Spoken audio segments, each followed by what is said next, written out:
Hey guys, welcome back to my channel. ಹೇಗಿದ್ದೀರಾ? ಎಲ್ಲರೂ ಚೆನ್ನಾಗಿದ್ದೀರಾ?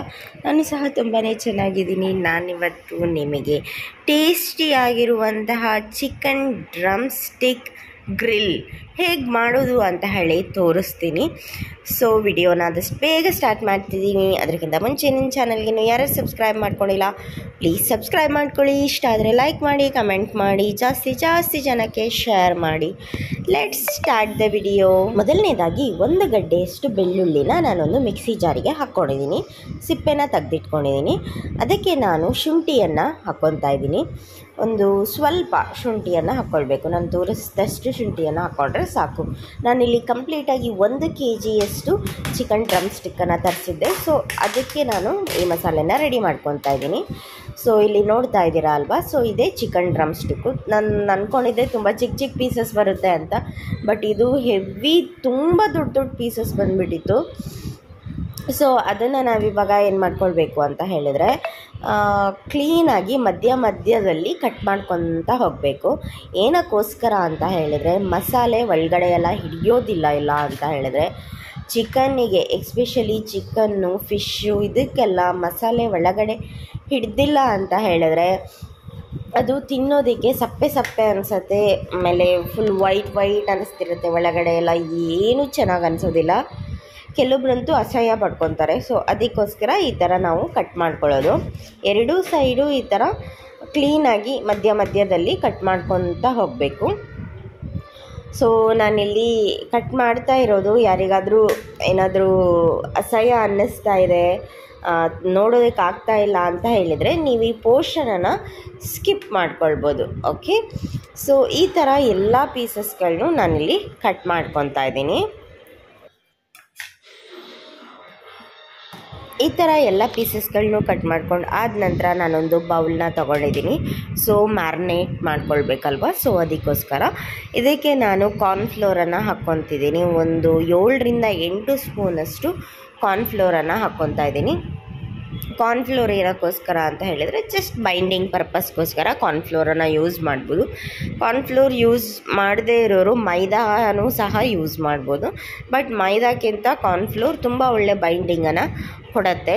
ಯಾವುದೇ ಕಾರಣಕ್ಕೂ ಮಸಾಲೆನೇ ಸಪ್ರೇಟು ಮತ್ತು ಪೀಸಸ್ಸೇ ಸಪ್ರೇಟು, ಸೊ ಆ ಥರ ಆಗೋದಿಲ್ಲ ಕಾರ್ನ್ಫ್ಲೋರನ್ನು ಯೂಸ್ ಮಾಡೋದ್ರಿಂದ. ನಾನು ನೆಕ್ಸ್ಟ್ ಇದಕ್ಕೆ ಒಂದು ಅರ್ಧ ಚಮಚದಷ್ಟು ಖಾರದ ಪುಡಿಯನ್ನು ಹಾಕ್ಕೊತಾ ಇದ್ದೀನಿ.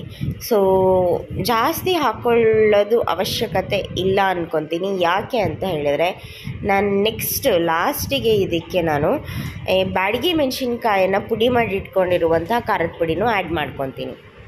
ಇದಕ್ಕೆ ನಾನು 1 ಚಮಚದಷ್ಟು ಧನಿಯಾ ಪುಡಿಯನ್ನು ಸಹ ಹಾಕ್ಕೊಂಡಿದ್ದೀನಿ. ಆ್ಯಂಡ್ ನಾನು ಅದೇ ಖಾರದ ಪುಡಿ ನಿಮಗೆ ಹೇಳ್ತಾ ಇದ್ದೆ ಅಲ್ವಾ, ನಾನು ಫಸ್ಟಿಗೆ ಹಾಕ್ಕೊಂಡಿದ್ದು ತುಂಬ ಖಾರ ಇರೋದು, ಆಮೇಲೆ ಏನು ಹಾಕ್ಕೊತೀನಿ ಅದು ಖಾರ ಇಲ್ಲದೆ ಇರೋದು. ಇದಕ್ಕೆ ನಾನು ರುಚಿಗೆ ತಕ್ಕಷ್ಟು ಉಪ್ಪನ್ನು ಸಹ ಆ್ಯಡ್ ಮಾಡ್ಕೊಂಡಿದ್ದೀನಿ.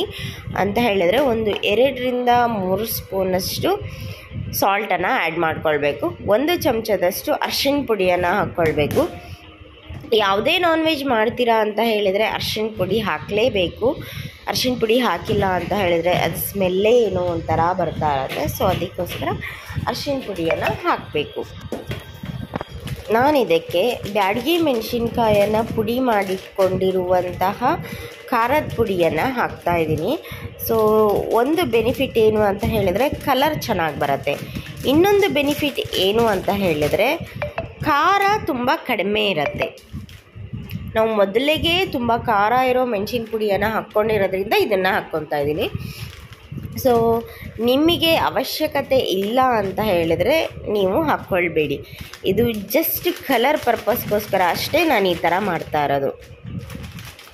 ನನಗೆ ಹೆವಿ ಸ್ಪೈಸಿ ಇದ್ದರೆ ತುಂಬ ಇಷ್ಟ ಆಗಲ್ಲ, ಹೆವಿ ಲೈಟ್ ಆಗಿದ್ದರೂ ಸಹ ಇಷ್ಟ ಆಗಲ್ಲ.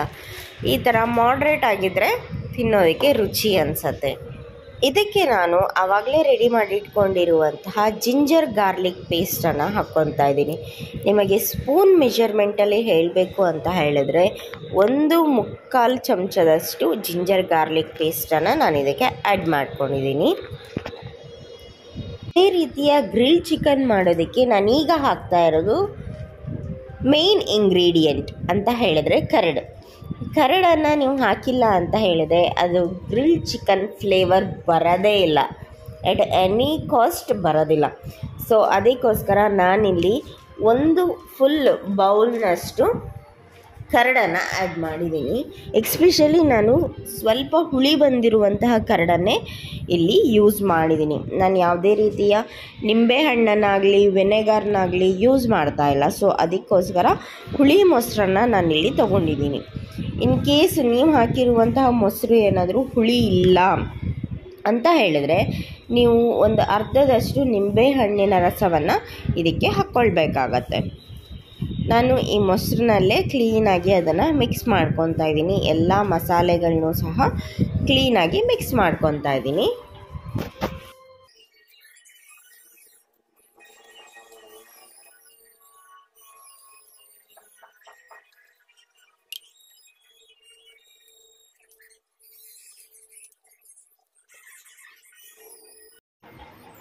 ಇದು ಮಸಾಲೆ ಎಲ್ಲ ಕ್ಲೀನಾಗಿ ಮಿಕ್ಸ್ ಮಾಡಿ ಆದ ನಂತರ ನಾನಿಲ್ಲಿ ಏನು ಚಿಕನ್ ಡ್ರಮ್ ಸ್ಟಿಕ್ ಪೀಸಸ್ಗಳನ್ನ ರೆಡಿ ಮಾಡಿಟ್ಕೊಂಡಿದ್ದೆ. ಸೊ ಅದನ್ನು ಇದಕ್ಕೆ ಹಾಕಿ ಕ್ಲೀನಾಗಿ ಮಿಕ್ಸ್ ಮಾಡ್ಕೊತಾ ಇದ್ದೀನಿ. ನಾನು ತೊಗೊಂಡಿರುವಂತಹ ಬೌಲ್ ತುಂಬ ಚಿಕ್ಕದು ಅನ್ನಿಸ್ತಾ ಇದೆ ನನಗೆ. ಅದನ್ನು ಇವಾಗ ನಾನೊಂದು ಪ್ಲೇಟಿಗೆ ಅದಷ್ಟನ್ನು ಸಹ ಟ್ರಾನ್ಸ್ಫರ್ ಮಾಡ್ಕೊತೀನಿ. ಇದರಲ್ಲಿ ನನಗೆ ಅಷ್ಟು ಚೆನ್ನಾಗಿ ಕಲಿಸೋದಕ್ಕೆ ಸರಿ ಆಗ್ತಾ ಇಲ್ಲ, ಎಲ್ಲ ಪೀಸಸ್ಗಳನ್ನೂ ಹಾಕಿ ಕಲಿಸೋದಕ್ಕೆ ಆಗ್ತಾ ಇಲ್ಲ. ಸೊ ಅದಕ್ಕೋಸ್ಕರ ಅದನ್ನೊಂದು ಪ್ಲೇಟಿಗೆ ಹಾಕ್ಕೊಂಡು ಕ್ಲೀನಾಗಿ ಮಸಾಲೆನೆಲ್ಲ ಆ ಪೀಸಸ್ಗಳಿಗೆ ಕ್ಲೀನಾಗಿ ಮಿಕ್ಸ್ ಮಾಡಿಕೊಂಡು ಸಹ ನಾನೊಂದು 30 ನಿಮಿಷದಷ್ಟು ಮ್ಯಾರಿನೇಟ್ ಮಾಡಿದ್ದೆ. ಈಗ ನಾನೊಂದು ಪಾತ್ರೆನ ತೊಗೊಂಡಿದ್ದೀನಿ ಅಂತ ಹೇಳಿದರೆ ಒಂದು ಪ್ಯಾನನ್ನು ತೊಗೊಂಡಿದ್ದೀನಿ. ಸೊ ಆ ಪ್ಯಾನಿಗೆ ನಾನು ಒಂದು 2ರಿಂದ 3 ಸ್ಪೂನಷ್ಟು ಆಯಿಲನ್ನು ಹಾಕ್ಕೊಂಡಿದ್ದೀನಿ. ನಾವು ಆಯಿಲಲ್ಲಿ ಇದನ್ನು ಅರ್ಧ ಬೇಯಿಸಬೇಕು, ಇನ್ನರ್ಧ ಅದು ಡೈರೆಕ್ಟಾಗಿ ಫ್ಲೇಮ್ನಲ್ಲಿ ಬೇಯುತ್ತೆ. ನೋಡಿ ಚೆನ್ನಾಗಿ ಮ್ಯಾರಿನೇಟ್ ಆಗಿದೆ ಅಂತ ಹೇಳಿದರೆ ಯಾವುದೇ ಕಾರಣಕ್ಕೂ ಮಸಾಲೆ ಒಳಗಡೆ ಇರೋ ಚಿಕನ್ ಏನಿರುತ್ತೆ ಅದು ಈ ಥರ ವೈಟ್ ಕಾಣಿಸ್ತಾ ಇರಲ್ಲ. ಸೊ ಈ ಥರ ಕ್ಲೀನಾಗಿ ಅದು ಮಸಾಲೆ ಫುಲ್ಲು ಬೈಂಡಿಂಗ್ ಆಗಿರೋ ಥರ ಕಾಣಿಸ್ತಾ ಇರುತ್ತೆ. ಇದನ್ನು ನಾನು 2 ಸೈಡು ಕ್ಲೀನಾಗಿ ಬೇಯಿಸ್ಕೊತೀನಿ. ಒಂದು ಅರ್ಧದಷ್ಟು ಇದು ಬೇಯಬೇಕು. ನೀವು ಡೈರೆಕ್ಟಾಗಿ ಏನು ಗ್ರಿಲ್ಗೆ ಹಾಕ್ತೀರಾ ಅಂತ ಹೇಳಿದರೆ ಯಾವುದೇ ಕಾರಣಕ್ಕೂ ಬೇಯೋದಿಲ್ಲ.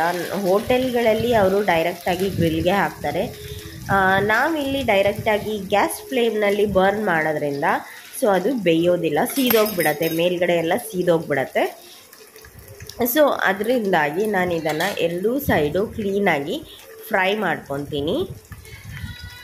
ಈ ಥರ 2 ಸೈಡು ಕ್ಲೀನಾಗಿ ಬೆಂದ ಆದ ನಂತರ ನಾನು ಲೋ ಫ್ಲೇಮ್ನಲ್ಲಿ ಗ್ಯಾಸನ್ನು ಇಟ್ಕೊಂಡ್ಬಿಟ್ಟು ಆ ಲೋ ಫ್ಲೇಮ್ನಲ್ಲೇ ಮೇಲ್ಗಡೆ ಒಂದು ಗ್ರಿಲ್ಲನ್ನು ಇಟ್ಕೊಂಡಿದ್ದೀನಿ. ಸೊ ಆ ಗ್ರಿಲ್ ಮೇಲೆ ನಾವೇನು ಫ್ರೈ ಮಾಡಿರ್ತೀವಲ್ವ, ಸೊ ಆ ಚಿಕನನ್ನು ಹಾಕ್ಕೊಂಡು ಲೋ ಫ್ಲೇಮ್ನಲ್ಲೇ ಇರಬೇಕು. ನೀವೆಷ್ಟೇ ಲೋ ಫ್ಲೇಮ್ ಇಟ್ಟರೂ ಸಹ ನಾವು ಆಯಿಲಲ್ಲಿ ಫ್ರೈ ಮಾಡಿರೋದ್ರಿಂದ ಅದು ತುಂಬ ಎಕ್ಸೆಸ್ ಫ್ಲೇಮ್ ಆಗತ್ತೆ, ಆಟೋಮ್ಯಾಟಿಕಲಿ ಆಗತ್ತೆ. ಸೊ ಅದರಿಂದಾಗಿಯೇ ನಾವು ಪ್ರಿಯರಾಗಿ ಪ್ಯಾನ್ ಮೇಲೆ ಇದನ್ನು ಬೇಯಿಸ್ಕೊಳ್ಳೋದು. ಸೊ ನೋಡಿ ನಾನಿಲ್ಲಿ ಚಿಕನನ್ನು ಇದರ ಮೇಲೆ ಹಾಕ್ಕೊತಿದ್ದೀನಿ. ಆ ಫ್ಲೇಮ್ ನೋಡಿ ಎಷ್ಟು ದೊಡ್ಡದಾಗತ್ತೆ ಅಂತ ಹೇಳಿ. ನಾನೇನು ಫ್ಲೇಮ್ ಜಾಸ್ತಿ ಮಾಡಿಲ್ಲ, ಏನೂ ಇಲ್ಲ, ಅದರಿಂದಾಗಿಯೇ ಅದು ದೊಡ್ಡದಾಗಿದೆ.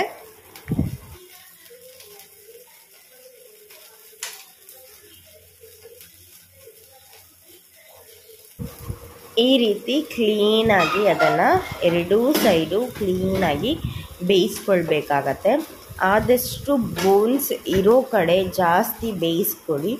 ಸೊ ಅದರಿಂದ ಏನಾಗುತ್ತೆ ಅಂತ ಹೇಳಿದರೆ ಬೋನ್ ಸಹ ಕ್ಲೀನಾಗಿ ಬೇಯುತ್ತೆ. ಇಲ್ಲ ಅಂತ ಹೇಳಿದರೆ ಅದು ತಿನ್ನಬೇಕಾದ್ರೆ ನಿಮಗೆ ಸ್ಮೆಲ್ಲಲ್ಲೇ ಗೊತ್ತಾಗುತ್ತೆ ಅದು ಬೆಂದಿದೆಯಾ ಬೆಂದಿಲ್ವಾ ಅಂತ ಹೇಳಿ. ತುಂಬ ಕೆಟ್ಟದಾಗಿ ಅನಿಸ್ತಿರತ್ತೆ ಕ್ಲೀನಾಗಿ ಬೆಂದಿಲ್ಲ ಅಂತ ಹೇಳಿದ್ರೆ. ಸೊ ಅದಕ್ಕೋಸ್ಕರ ಕ್ಲೀನಾಗಿ ಬೇಯಿಸ್ಕೊಳ್ಳಿ. ಈ ಥರ ದೊಡ್ಡ ಪೀಸಸ್ಗಳನ್ನ ಬೇಯಿಸ್ಕೊಳೋದು ತುಂಬಾ ಕಷ್ಟ. ಅಂದರೂ ಸಹ ತುಂಬ ಪೇಷನ್ಸಿಂದ ಲೋ ಫ್ಲೇಮ್ನಲ್ಲಿ ಅವಾಗವಾಗ ಅದನ್ನು ಮಗ್ಚಾಕ್ತಾ ನಿಧಾನಕ್ಕೆ ಬೇಯಿಸ್ಕೊಳ್ಬೇಕು.